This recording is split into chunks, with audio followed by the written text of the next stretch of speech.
moi j'ai une première question assez large sur ce livre, parce que pour moi c'est presque un recueil, alors au sens poétique, de toute votre œuvre. C'est-à-dire on y retrouve votre rapport à la poésie, votre rapport à la mathématique, le jeu de Go, la ligne 29, ce sont pour les deux derniers des détails qui passent dans le livre, mais une forme de pseudo-roman aussi, comme vous aviez appelé la Belle Hortense. Donc la question de la biographie, qui est constante aussi dans votre œuvre, d'une biographie auto-intellectuelle peut-être, ce que vous disiez de la dissolution. Est-ce que vous considérez ce livre comme ça, peut-être comme une forme de, alors on pourrait dire de tombeau au sens poétique du terme, ou de recueil? Pas tellement. C'est une tentative de répondre assez vite à, à la question qui peut se poser si on lit certains de mes livres, que j'ai l'impression de faire des choses extrêmement différentes, qui dépendent soit de la mathématique, ou où il y a des troubadours, il y a le Go, le Japon, tout ça est très disparate d'apparence, et il n'y a pas nécessairement une cohérence. Et donc j'ai cherché, au fond, à peut-être pas donner de la cohérence, mais m'interroger sur pourquoi ça a été comme ça, pour moi, voilà. Et donc ça amène évidemment, c'est la question, c'est une interrogation autobiographique. Et là, tout de suite, je me suis posé la question. J'avais pas fait d'autobiographie. J'ai fait une très longue prose que le Seuil a publiée et qui a été reçue comme étant autobiographique, alors elle ne l'était pas du tout. J'ai passé beaucoup de temps, enfin pas beaucoup, mais enfin quelques fois quand on m'a interrogé sur cette prose-là, enfin sur l'autre très très longue prose, à expliquer que c'était pas autobiographique, que c'était simplement, disons, l'autobiographie d'un projet, et que ma vie était là de temps en temps dedans, mais c'était pas ça. Bon. Et là, je me suis dit, bon, ben quoi, autobiographie, c'est quoi? Alors là, voilà, j'ai essayé de me demander, bon, qu'est-ce que ça peut être, une autobiographie? C'est ça qui m'a donné l'idée. J'ai un grand scepticisme. C'est pas une position philosophique. Je peux pas dire que j'ai une position philosophique raisonnée qui serait le scepticisme. C'est un scepticisme comme ça, très peu réfléchi, une sorte de scepticisme spontané. Et donc je me dis, bon, ben, je crois pas. Les autobiographes, je les crois pas. Alors moi non plus. Alors, autobiographie est fictive. Je suppose qu'elle est certainement en partie fictive. On dit, ça s'est passé comme ça. Bon, en fait, je n'en sais rien, mais j'en suis sûr. Voilà. Donc, et donc, c'est à ce moment-là que m'est venue l'idée que je pouvais, puisque une autobiographie va donner le sens, est censée donner le sens d'une vie, ben peut-être qu'il n'y en a pas qu'un seul. Voilà. D'où cette idée qui est probablement l'originalité de ma tentative, et de fournir deux possibles autobiographies, pas complètes, par morceaux. Voilà. Oui, et qui sont comme le déploiement d'une énigme multiple et qui se déplace. Et dans le fait que formellement, il y a cette recherche qui passe par strates, ce qui fait peut-être aussi le lien avec Montaigne, avec ses écritures qui se superposent. Enfin, pour moi, c'est très clair. Je sais bien que ça va gêner votre modestie, mais... Non, c'est pas un problème de modestie, mais il est clair que tout autobiographe, je pense, de langue française, et d'ailleurs même dans d'autres langues, s'interroge sur Montaigne. Forcément, nécessairement, on passe par Montaigne. D'ailleurs, les anglo-saxons ont aussi Montaigne comme référence pour l'autobiographie. Cela tient au fait que Montaigne a été traduit très tôt en langue anglaise, d'une manière très curieuse, par un huguenot italien réfugié en Angleterre, John Florio. Et donc c'est le Montaigne de Florio qui a fait connaître Montaigne. Mais donc il y a cette unité alors fausse du jeu, puisque vous la questionnez beaucoup, mais il y a cette énigme qui se déplace même formellement, puisque vous proposez des fils d'Ariane. Enfin, il y en a un qui est véritablement indiqué comme ça, mais de ce fait, c'est une quête plurielle et qui passe aussi par tout ce qui a fait votre questionnement du monde ou de l'identité, c'est-à-dire, je le disais tout à l'heure, la mathématique, la poésie. Il y a aussi cette question de la marche qui est là, donc comme si c'était un déplacement et que le lecteur devait lui-même interroger une unité possible, qui est celle du livre, à travers ces différents fils, ces différentes écritures, et pour moi, ces différentes couleurs. Donc, vous disiez spontané tout à l'heure, j'ai l'impression qu'il y a une organisation quand même très forte de ce livre. Pas tellement, aussi il y en a une, elle s'est faite à mesure, parce que quand j'ai démarré toujours dans tout ce que je fais maintenant, on démarre de la même manière. Si je me lance dans quelque chose, c'est que c'est très précaire. C'est très précaire pour des raisons de santé qui apparaissent dans mon texte. En démarrant, je me suis dit, je ne sais pas jusqu'où je vais aller. C'est pour ça d'ailleurs que j'appelle ça brouillon. Ça justifie aussi la désignation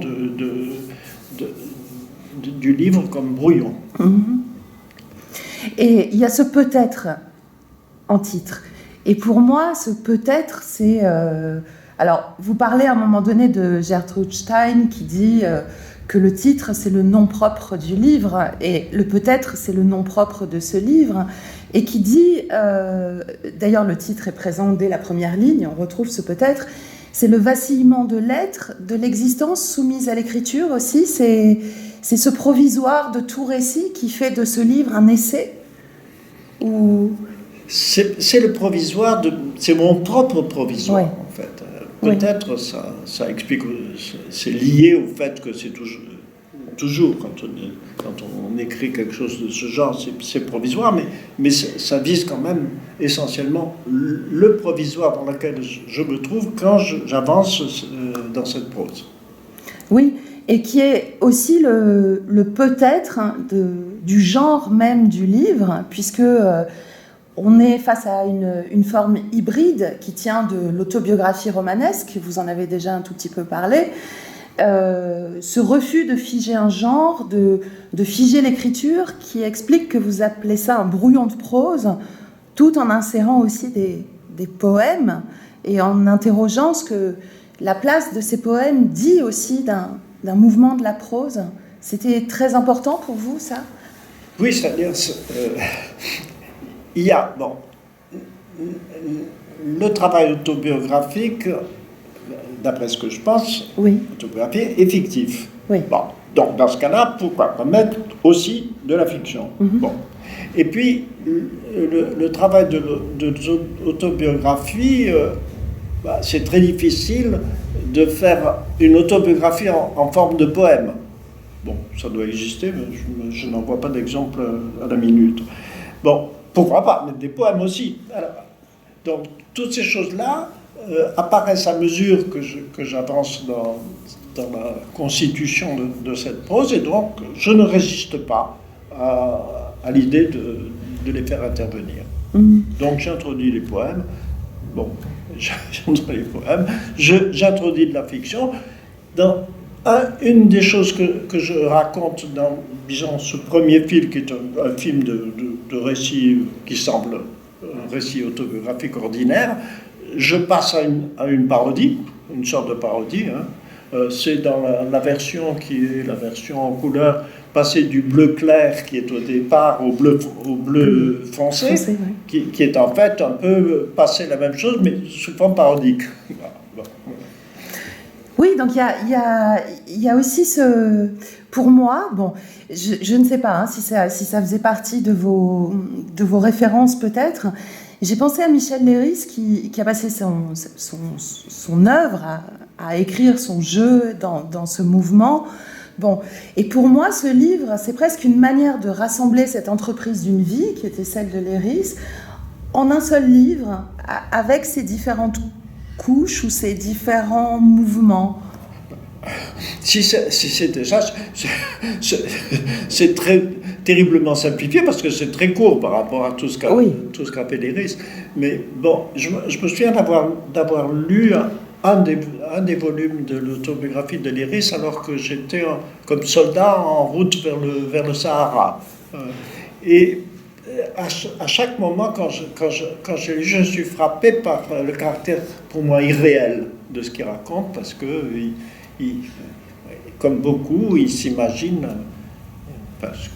qui pour moi, je le juge comme étant purement imaginaire, ce qu'il a pu penser enfant. Lui comme Sartre, ce qui apparaît pour moi comme une naïveté invraisemblable par rapport à la certitude obtenue de leurs souvenirs. Vous dites que ce serait une réduction finalement de l'entreprise de Leiris, mais tout à l'heure je disais que ce livre pour moi est aussi une forme de recueil de votre œuvre, c'est-à-dire qu'il y a un déploiement du sens, parce que certes les fragments peuvent être considérés comme assez brefs, et on passe assez vite d'une couleur à une autre, donc d'un fil à un autre, mais c'est un sens qui est épaissi de tout ce qu'on, en tant que lecteur de votre œuvre, on entend dans cette brièveté. C'est-à-dire quand vous faites un rapport à l'incendie de Londres ou à d'autres textes, ou à... Il y a votre œuvre qui arrive, et donc le lecteur a cette possibilité de... Par exemple, quand vous listez des choses, moi, c'est pour ça que je suis venue avec ce livre, j'ai pensé à Poétique Remarque, enfin, ça m'a rappelé des fragments, donc il y a cet épaississement du sens par tout ce que ça convoque aussi. Non ?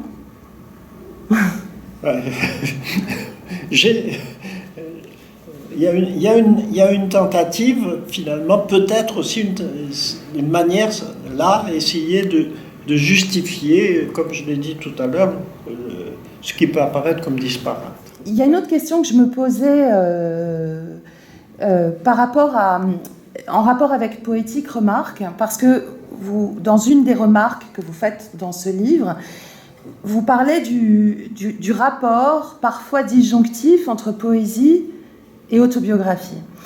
Et là, il y a tout un fil, alors qui est dédoublé d'ailleurs, qui est très fictif, allant parfois jusqu'à la parodie, vous venez de le dire. Il y a ce journal de l'écriture en cours, il y a le métadiscours sur l'opération de prose que vous êtes en train de mener. Et donc, est-ce que finalement... on ne pourrait pas en revenir à ce qu'a dit un autre autobiographe il y a longtemps, qui s'appelle Renan, ce qu'on dit de soi est toujours poésie. Et est-ce que ce n'est pas une des interrogations de ce livre aussi ?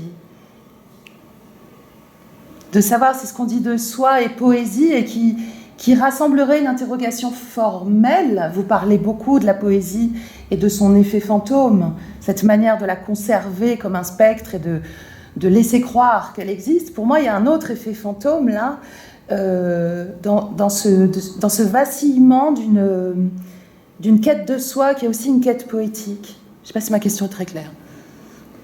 Je ne suis pas certain que la poésie puisse répondre à cette définition de Renan. Enfin, je suis même quasiment sûr que non. Voilà. Composer un livre de poèmes et ensuite le publier, c'est exister en tant qu'auteur, un auteur de poésie. Mais c'est pas plus que ça. Ça n'a pas de caractère autobiographique, je pense pas. Et alors, toujours par rapport à la structure et par rapport à ces tensions du livre, alors des tensions qui sont des tensions formelles, des tensions entre des formes d'écriture, j'ai trouvé qu'il y avait une immense liberté dans ce livre, dans le passage à des commentaires aussi sur votre rapport au groupe auquel vous avez pu appartenir. Et en même temps, il y a une forme d'urgence, une forme de nécessité d'écrire ce livre qui est lié à votre âge, vous le dites, qui est lié à ces opérations qui sont votre présent.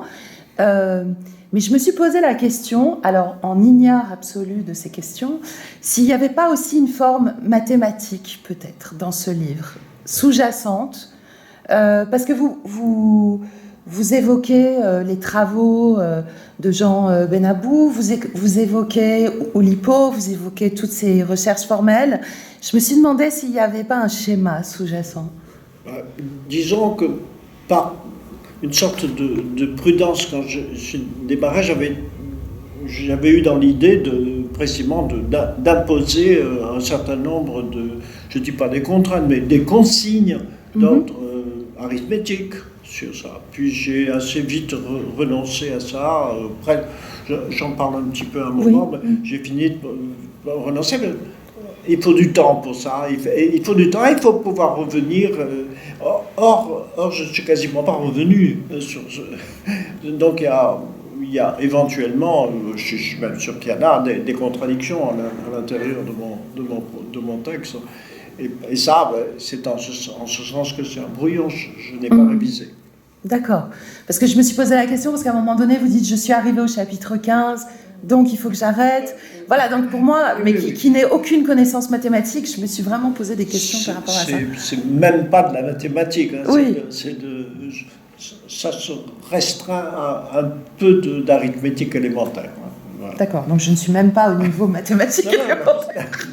Non, mais j'en suis absolument convaincue par ailleurs. Si j'avais vraiment construit ça de façon sérieuse, en disposant de tout le temps et de la relecture, bien entendu, et si j'avais introduit de la mathématique, ça aurait été une mathématique un peu plus compliquée.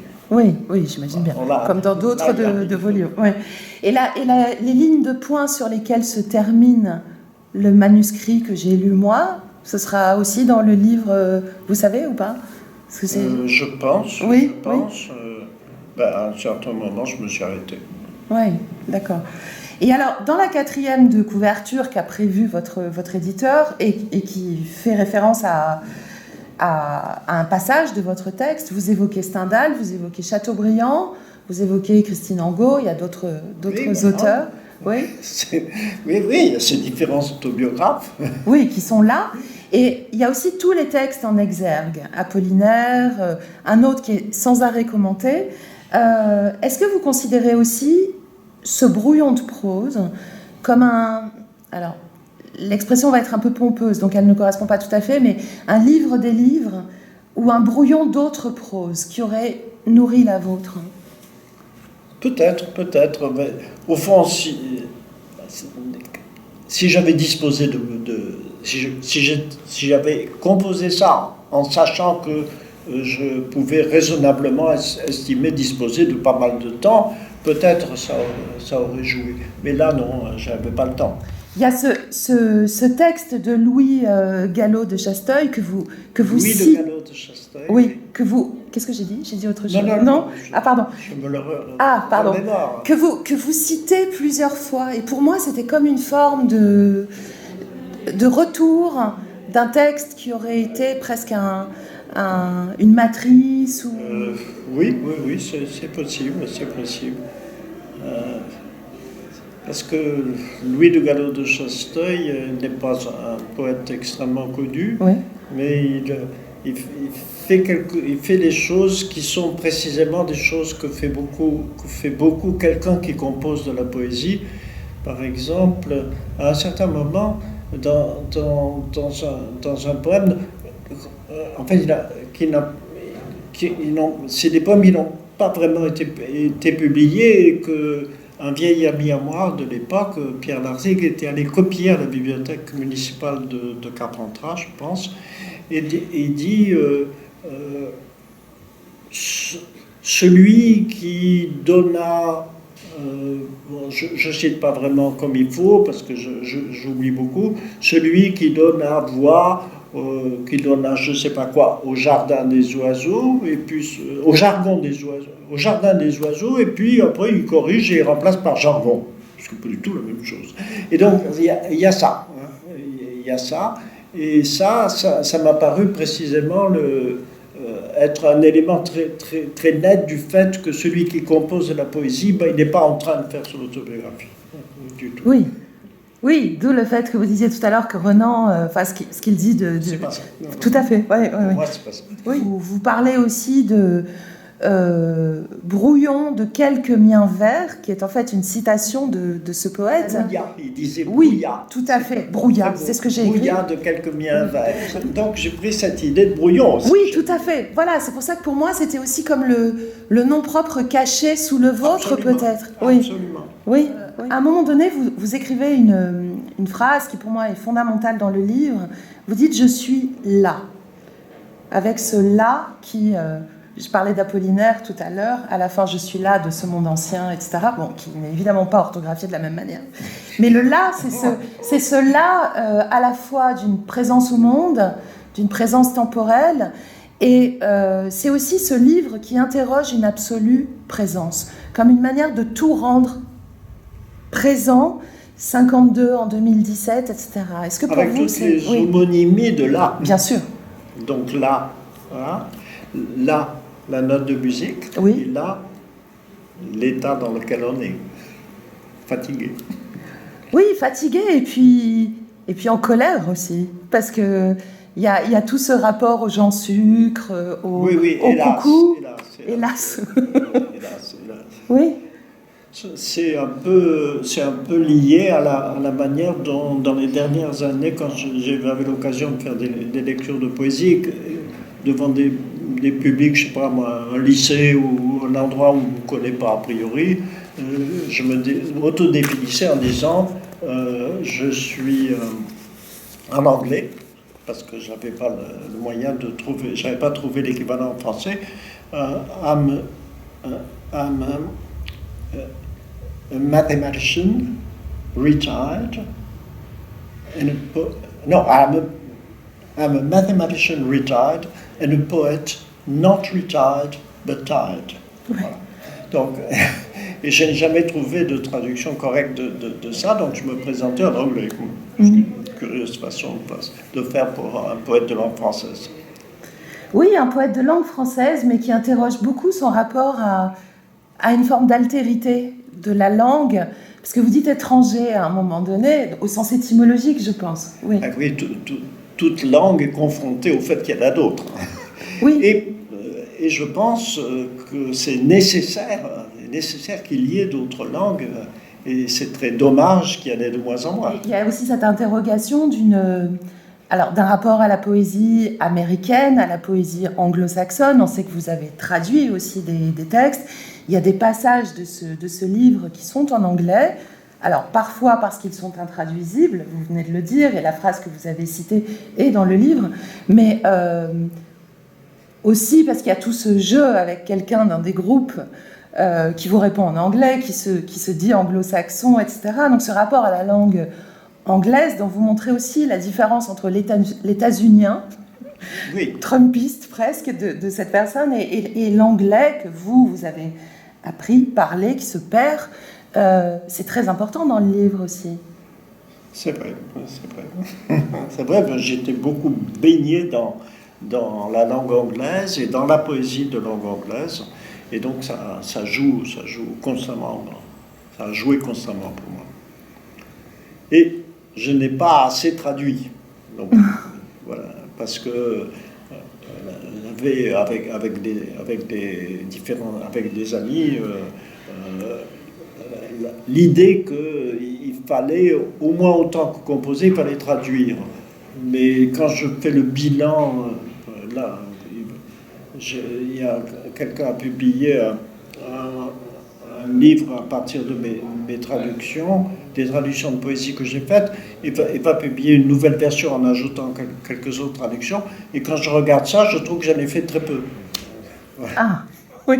Et ça ne correspond pas à l'exigence théorique que j'avais quand j'étais jeune. Je voudrais revenir à la question du « là », parce que dès le début et dans un chapitre, le chapitre premier qui s'appelle « Le banc », et qui se situe au 139 avenue Jean Jaurès, Paris 19e, et c'est une des adresses que l'on a dans ce livre, enfin adresse au sens géographique et pas poétique. Vous dites « celui qui se met aujourd'hui », entre parenthèses, quel aujourd'hui, point d'interrogation. Bon, et ce mot d'aujourd'hui est très poétique, hein, enfin on pense tous au même vers, je pense, mais vous écrivez donc à propos de ce banc, à propos de cet hôtel, ne pas être allé vérifier s'ils sont toujours là, et vous écrivez ensuite qu'ils ont une existence, de toute façon, qui n'est qu'une existence de narration, qui seule la garantit. Et donc ce présent dont je parlais tout à l'heure, c'est aussi ce présent que ce livre construit. Très juste. Oui. Oui. Vous pouvez en dire quelques mots ou... Non, c'est difficile. Non. Oui. Non, vous l'avez dit. Oui. Et est-ce que c'est ça aussi l'opération de prose que vous énoncez comme une opération de prose, que de rendre présent? C'est ce mouvement qui fait de ce dimanche de 1952, de quelques moments de 2017, donc le présent de l'écriture, le passé qui a mené à ce présent de l'écriture, c'est ça cette opération de prose aussi? Probablement, oui. Oui. Parce que c'est vrai, c'est pas une opération de poésie, c'est vraiment une opération de prose en ce sens. Oui. Et avec tous les sens de ce mot opération, c'est-à-dire littéraire, mathématique, le jeu... Beaucoup de mathématiques, oui, littéraire indiscutablement. Oui. Ouais. Et tout à l'heure, vous avez parlé de parodie. Il y a beaucoup d'humour aussi dans ce livre, ou d'ironie d'ailleurs peut-être. Mais il y a aussi ce jeu avec les opérations que vous êtes en train de subir, comme si... Alors c'est évidemment un sens qui n'est pas fondamental dans le livre, hein. Je ne suis pas en train de dire que c'est le plus important, mais il y a comme cette mise à distance aussi de ce présent par l'opération que vous menez, qui est une opération littéraire. Oui, et où je me situe, où je me présente comme héros des temps modernes. Oui, héros des temps modernes, héros de notre temps, qui est une adaptation d'un roman célèbre dans la littérature russe, Géroi Nachevo Vremieni de Lermontov. Et donc je me présente, alors là, visiblement, c'est plutôt ironique, et presque ironie amère que humour. Bien sûr, oui. Mais c'est pour ça, il y a toutes ces tonalités aussi. Quand je parlais tout à l'heure d'un livre pluriel et d'un livre dont l'essence ne cesse de se déplacer pour aller vers cette hypothèse que vous énoncez et que le lecteur doit attendre jusqu'à la fin, donc je n'en parlerai pas. Je suis assez fier d'avoir fait cette pseudo-psychanalyse qui n'a encore rapport avec la vraie et qui est pour moi-même, tout d'un coup, ça me donnait à moi-même l'idée qu'au fond, c'est ça, voilà pourquoi j'avais fait ça. Voilà.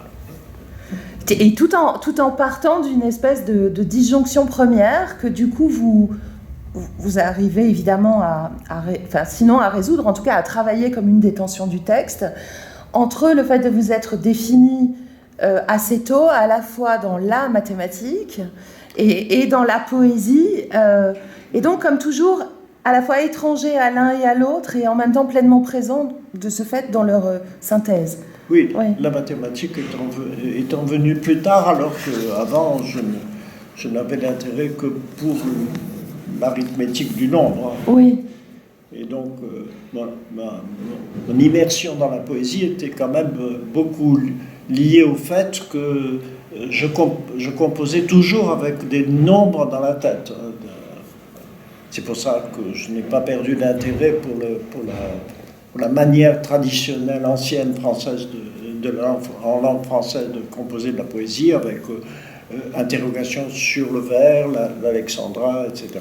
Et la rime. Oui, bien sûr. Et alors, vous parlez beaucoup de l'importance de Gertrude Stein pour vous la citez, jamais longtemps, c'est-à-dire qu'elle apparaît comme un point rayonnant à chaque fois dans votre prose. Vous dites qu'elle vous a inspiré, etc. Est-ce que vous pourriez nous en dire un petit peu plus de cette importance de Gertrude Stein? Alors, il y a un certain moment, en avançant dans la vie, j'ai fait des découvertes. Alors, une de ces découvertes, précisément, ça a été la découverte de cet auteur-là, que j'ai immédiatement, qui m'a immédiatement été sympathique, hein, avant que je considère que c'était vraiment un grand auteur. Elle m'a été sympathique dans la mesure où elle était vraiment la grande moderniste qui n'était pas Joyce. Parce que je déteste Joyce. Alors, enfin, je déteste, c'est beaucoup parlé, mais je trouve qu'il y a un côté toc chez Joyce. Bon, et donc, à cause de ça, je me suis intéressé à Gertrude Stein quand j'ai découvert son existence, et après j'ai été happé par cet auteur. Et donc, j'ai fait l'effort de me procurer, disons, la quasi-totalité des textes qu'elle a écrits. J'y suis arrivé au moment où on a trouvé d'autres choses depuis, mais à un certain moment, j'avais tout. Et ça m'a beaucoup influencé. Il y a des pages aussi très importantes sur la poésie et qui reviennent sur, alors Poétique remarque, sur d'autres textes, enfin sur toute votre œuvre. En fait. Et vous parlez de l'effet fantôme de la poésie, je l'évoquais tout à l'heure. Vous parlez aussi du devenir aujourd'hui de la poésie dans la performance.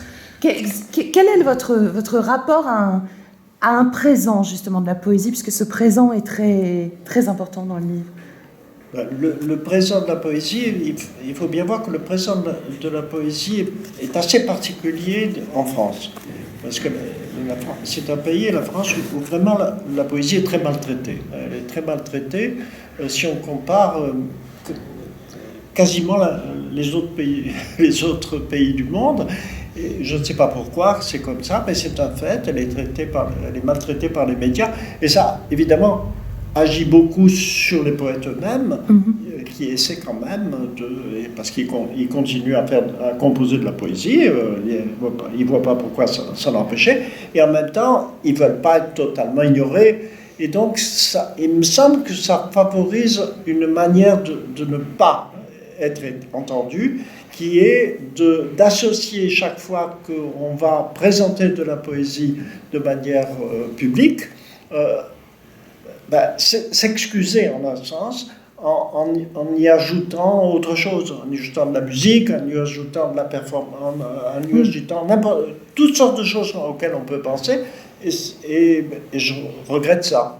Moi, j'ai fait beaucoup de lectures publiques dans des circonstances extrêmement variées, mais chaque fois, ça a été sans secours d'autre chose.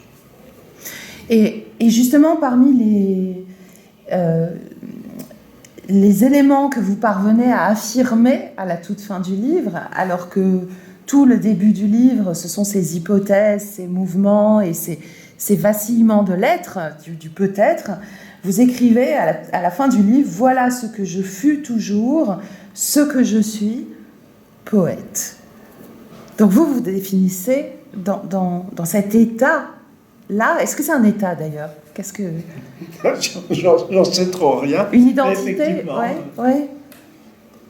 À la fin des fins, quand je considère qui je fus, qui je fus, comme je dis dans le texte, oui, c'est ça. Ce qui demeure le plus important, c'est la poésie. Oui, donc c'est vraiment une réponse fixe, parce que le peut-être mettait en interrogation le verbe être, et là vous le dites au passé simple, ce que je fus, au présent, ce que je suis, donc c'est comme la réponse au titre, poète. Oui. Il y a un poème je pense que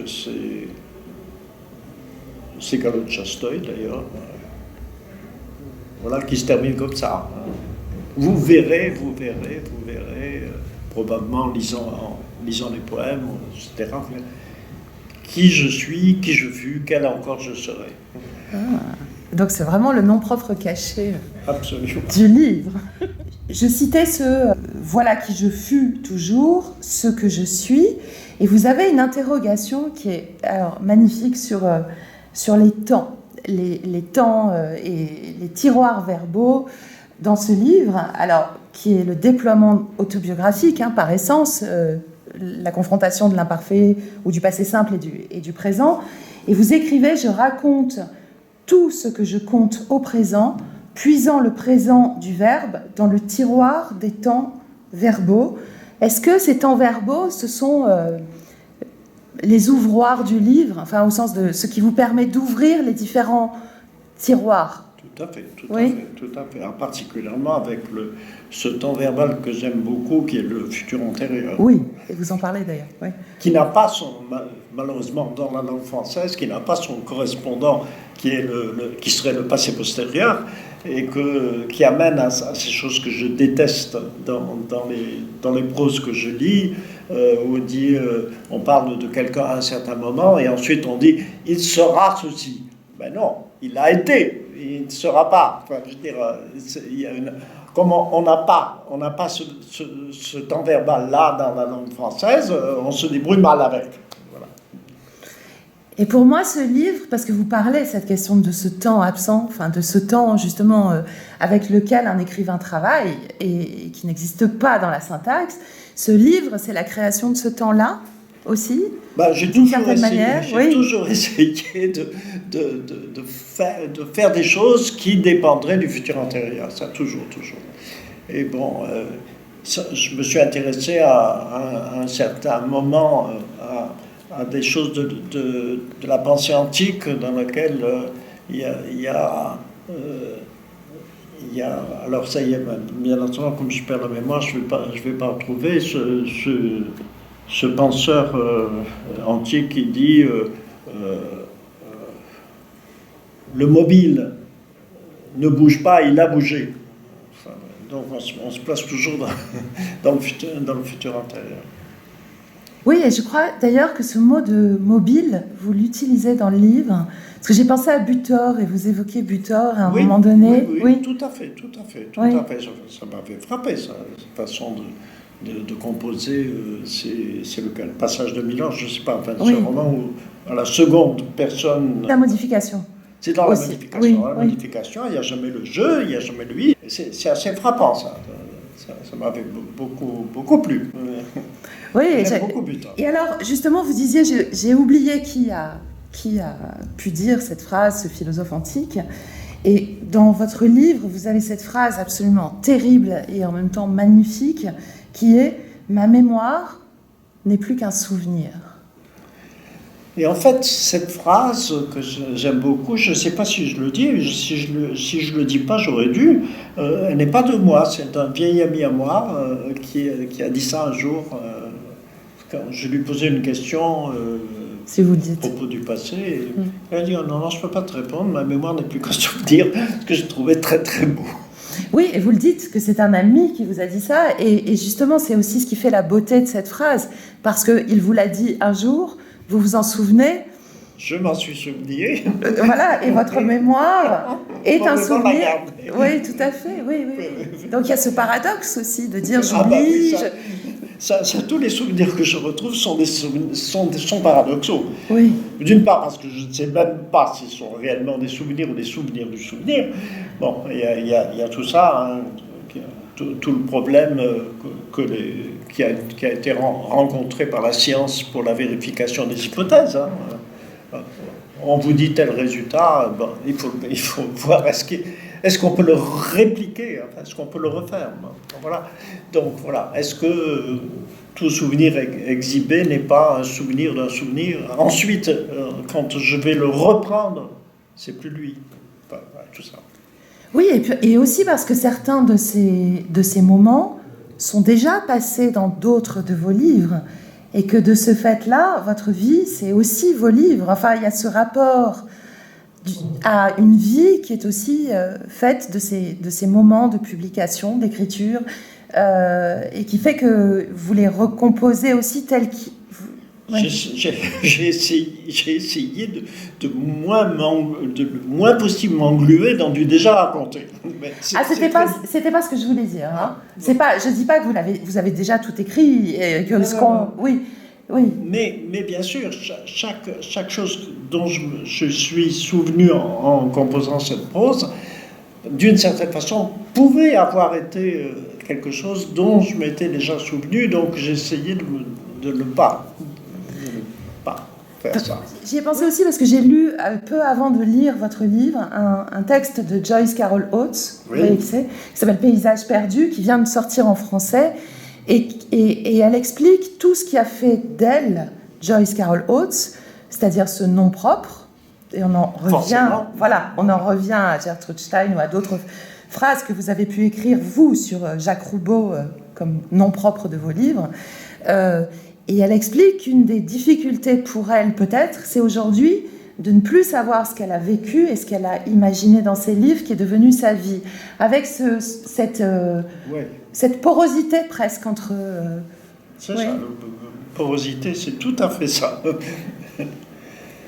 Donc c'est un peu le sens de ce livre aussi, peut-être, non ? Je ne sais pas, Je ne saurais le dire. Oui, mais c'est un peu paradoxal pour moi de vous demander si c'est ce qu'est le livre, alors que tout votre livre est sous le signe d'un peut-être et le met en forme. Voilà. Il y a une dimension du livre peut-être que je n'ai pas évoquée et qui me semble très importante. C'est aussi une dimension politique. Parce que, enfin, pas politique au sens restreint du terme, c'est la place, au sens noble et au sens étymologique du terme, la place, et on revient au présent, de l'écrivain dans la cité. Parce que vous parlez du manifeste des 121, vous parlez de ces guerres coloniales, vous faites référence à l'Algérie ou plus récemment au Mali, vous parlez des élections présidentielles qui sont le moment final du livre, enfin ça correspond à peu près au moment où vous arrêtez d'écrire ce livre-là. Est-ce qu'il y a cette dimension-là très importante pour vous dans le livre ? Est-ce que c'est aussi une manière d'être présent que de commenter cette actualité ? Alors, je ne suis pas capable de commenter l'actualité. Donc, en fait, ça, c'est plutôt une dimension parodique, une dimension de sceptique. Je ne sais pas trop... je crois savoir, mais finalement, je n'aime pas fonctionner trop. Je l'ai trop fait dans ma vie, et comme tout le monde, je n'en sais rien, mais j'en suis sûr. C'est ça. Donc voilà, je traite ça un peu en amusement. Ah oui, d'ailleurs, il y a ce poème totalement parodique. Mon poème, ma chanson électorale, si j'avais été capable de faire des musiques, ça aurait fait une musique. Une chanson électorale, je suis pas trotskiste, donc je suis pas un admirateur de Philippe Poutou, mais enfin bon, tout ça, ça m'amusait de voir comment les gens se procuraient, se comportaient. Bon, un peu une dimension dérisoire.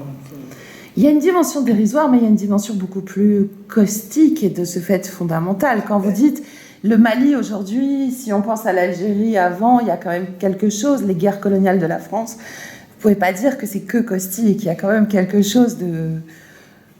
Oui, mais comment dire... sur ce point-là, je ne procède pas vraiment par affirmation. Non, bien sûr. Je ne peux pas... Bon, bien sûr, ça me paraît être comme ça, mais bon, j'ai tellement pensé à différentes choses sur le plan politique au cours de ma vie et qui ont donné des résultats tout à fait discutables, donc voilà, je suis plus prudent maintenant. En fait. Si, en fait, c'est plutôt un peu prudent, le fait de le traiter parodiquement. Oui, c'est prudent. Et en même temps, ça va dans la poétique générale de ce livre, qui est de dire je ne veux pas m'arrêter à un sens, avec ce paradoxe de finalement en arriver à la définition d'une naissance. Voilà, je suis poète.